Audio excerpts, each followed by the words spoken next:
身为一个全台走透透、深入体验在地客庄文化的背包客，听说新埔客庄有种美食叫做烟肠，看起来像香肠，但是尝起来却是 Q 弹滑嫩，而且是早期新埔客家人的桌心菜。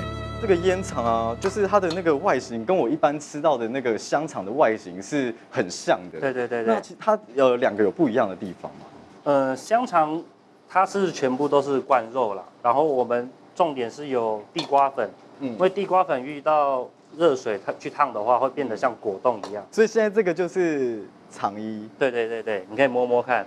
它摸起来好滑哦，有点像那个豆腐的感觉，而且我是不是一用力它就会破掉啊？没有，不会啦。真的吗？对。因为我觉得它有点软哎。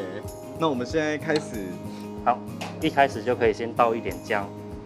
好好玩哦，有点成型嘞，下面。对，有点成型了。到时候烫起来就会更漂亮。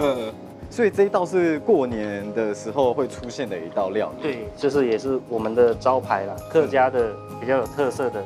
原来烟肠是因为早期生活物资缺乏，所以客家先民便在肠衣中灌入瘦肉与地瓜粉，蒸熟后当作香肠来食用。以前他们日治时代的一个点心，以前是没有肉的，他们只灌地瓜粉。哦，以前只有地瓜粉哦。对。然后后来才加肉。对。那我怎么知道它好了？是颜色就会变了吗？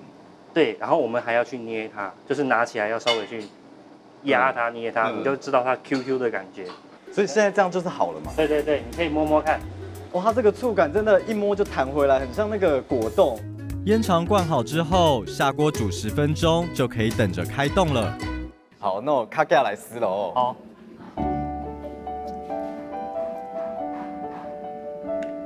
就是 QQ 的，然后里面配瘦肉，那个硬硬的口感其实还蛮搭的。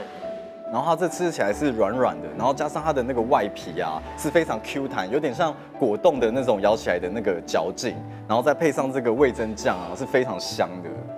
这个是以前的时代算有点像桌心菜，因为以前可能肉食类没有现在这么多，所以以前这种有灌肉的，他们会把它当主菜。